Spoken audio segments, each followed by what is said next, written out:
시카고 방세 시간입니다. 신학교에는 설교학이라는 과목이 있습니다. 학생들에게 설교하는 도와주기 한 그러한 곳이죠. 주로 실습을 많이 합니다.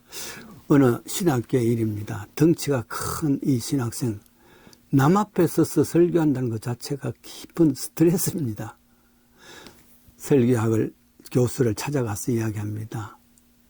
교수님, 혹시 학교에 짠디 깎는 일이라든지 장작 패는 일, 이거 대신하고 대체하고 설교 연습 안 하는 것 할 수 없습니까? 문의했지만 교수는 이런지하에 거절하고 다음 주 수요일 설교학 시간에 설교시켰습니다. 준비하라 했습니다.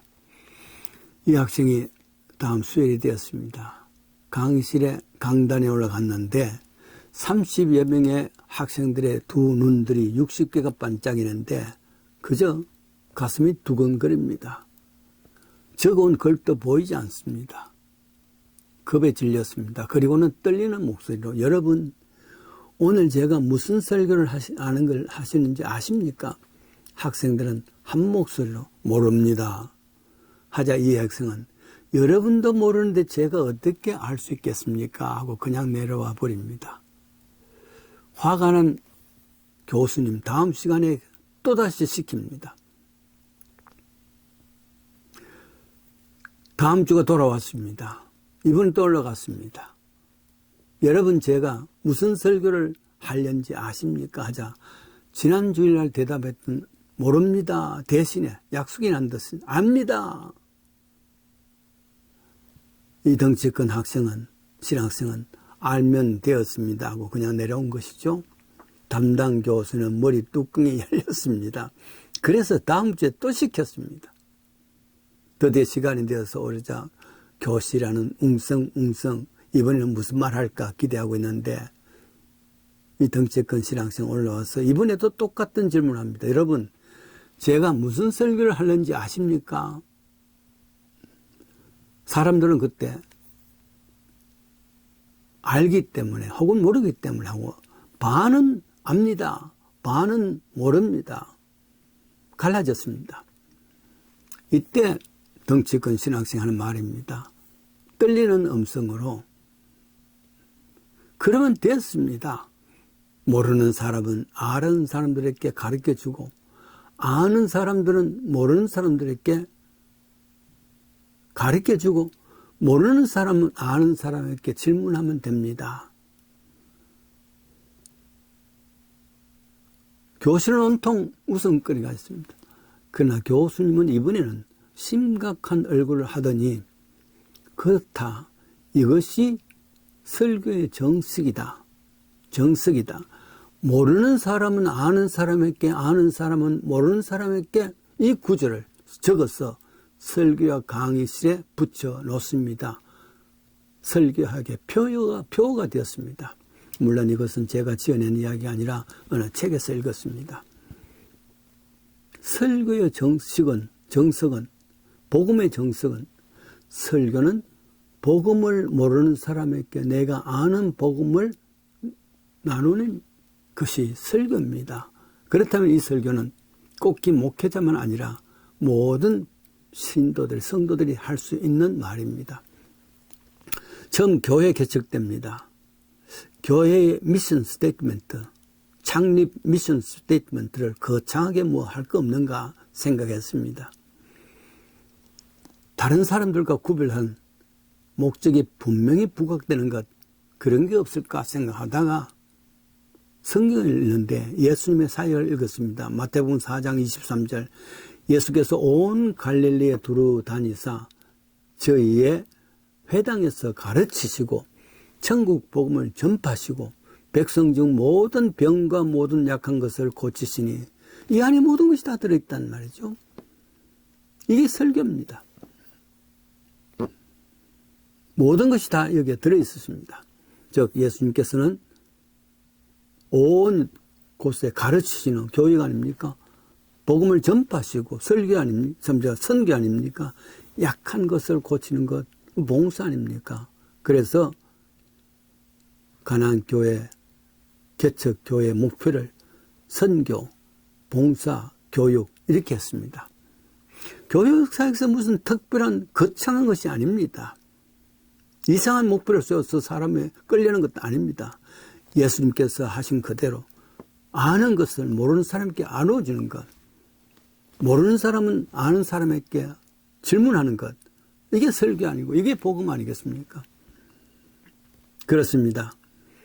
교회의 사명은 옛날이나 지금이나 그리고 앞으로도 그 사역을 예수님께서 하신 일들 그걸 그대로 나누는데 복음을 모르는 사람에게 나누는 것 이겁니다. 다시 말해서 이것은 목사만이 하는 설교가 아닙니다. 모든 사람 믿는 사람이 다 설교할 수 있다는 그런 뜻입니다. 모르는 사람에게 내가 아는 복음을 나누는 겁니다. 교회의 사명입니다. 여러분 저는 잘 모릅니다만은 세계 1등 맥주 회사는 어떤 회사일까? 제가 읽은 책에 나온 내용입니다. 수도원, 곧 교회가 맥주 회사가 될 때가 있답니다. 1098년, 오래전이죠. 한 수도원에서 수도원을 건축하다 보니까 재정도 모자라고 일꾼들 목이 많으니까 자체에서 수고하는 사람들에게 먹일 수 있는 그런 맥주를 만들기 시작했습니다. 처음에는 그것을 일하는 일꾼들이 목을 치기 위해서 했지만은 그 수도원에 속해 있는 사람들이 먹기 시작했고 또 주위의 사람들에게 먹기 시작했고 그럼 많은 사람들이 그것을 먹으니까 좋은 술이란 말이에요. 그래서 정식으로 교황이 그 수도원에 맥주를 만드는 것을 허락을 했습니다. 그래서 그것이 여러 곳에 갔는데 여러분 지금까지 8군데가 이런 정말 교황청에서 허락한 곳이 8군데 있답니다. 그 가운데 6개가 네덜란드 그게 있고 또 한 군데는 오스트리아 수도원에서 그걸 재정을 위해서 그렇게 한다 그럽니다. 판매한다 그럽니다. 오스트리아도 하나 있고 네덜란드도 하나 있고 벨기에가 6곳이 있다 그랬습니다. 그렇게 8군데 있답니다. 그 중에 제일 중요한 것이 트라피스트 맥주라고 벨기에에서 나오는 것이라 그럽니다. 맥주 마시는 사람들 이야기로는 죽기 전에 꼭 한번 마셔야 될 것은 바로 트라피스트 맥주랍니다. 교회는 예수님께 사역하신 것을 나누는 것인데 모르는 사람에게 맥주 파는 곳이 될 수도 있다는 건 생각해 보았습니다. 우리가 중학교 시절 국어교과서에 알프스 도대의 마지막 수업 아주 의미 있게 읽은 것이 있지요. 이 작가의 작품 중에 고세 신부의 불로장수라는 단편이 있습니다. 중세 프랑스에서 있었던 이야기입니다. 프랑스에서는 가난의 미덕으로 삼는 그런 프레몽스 수도원이 있었습니다. 참 어렵게들 다 삽니다. 재정이 바닥이 났습니다. 수도원의 뼈쪽탑은 무너지고 창문도 깨지고 수리할 돈이 없습니다. 그러던 중 종이 또 깨졌습니다. 종을 살 돈이 없습니다. 그래서 시간을 알기 위해서는 신부들이 나무를 딱딱이를 쳐서 시간을 알립니다. 그런데 이 수도원에 고센이라는 수도사가 한 사람이 있었습니다. 수도사는 신부들이 뒤에서 하는 일들을 잡일들을 해주는 그런 사람들이죠. 그의 사역은 젖소 2마리를 키우는 일입니다. 그런데 수도원이 너무 어려우니까 이 고센 수도사가 원장을 찾아왔습니다. 원장님, 사실은 제가 어릴 때에 양부모 어깨너머로 불로장수술이라는 것을 만드는 것을 보았습니다. 재정이 어려울 때에 이 불로장수술을 팔 수 있다면 조금은 도움 안 되겠습니까? 그러더니만 원장이 허락을 했습니다. 그로부터 6개월 동안 이 불로장수 술을 만들기 위해서 밤낮으로 애쓴 결과 정말 불로장생술이 만들어졌습니다.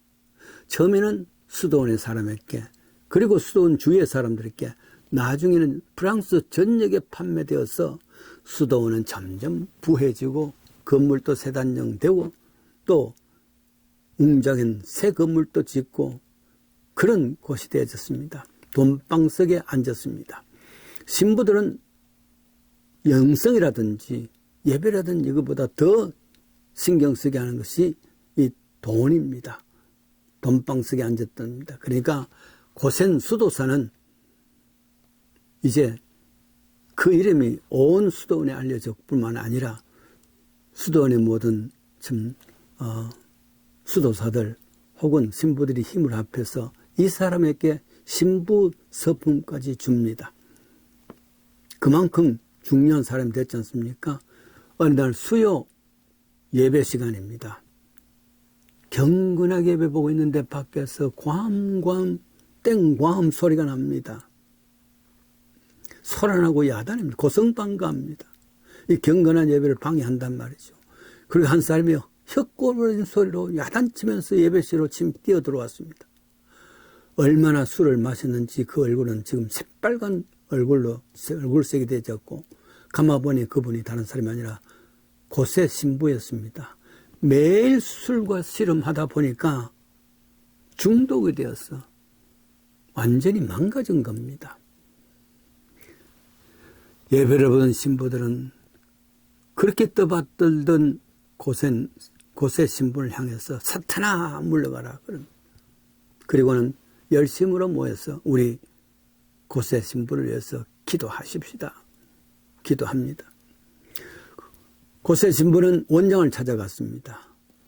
옛날에 내가 젖소 먹일 때가 행복했는데 술을 만들고 난 뒤에 나는 망가졌습니다. 다시 젖소 키우는 일에 전념할 수 있도록 해주십시오. 그러나 원장으로부터 거부당합니다.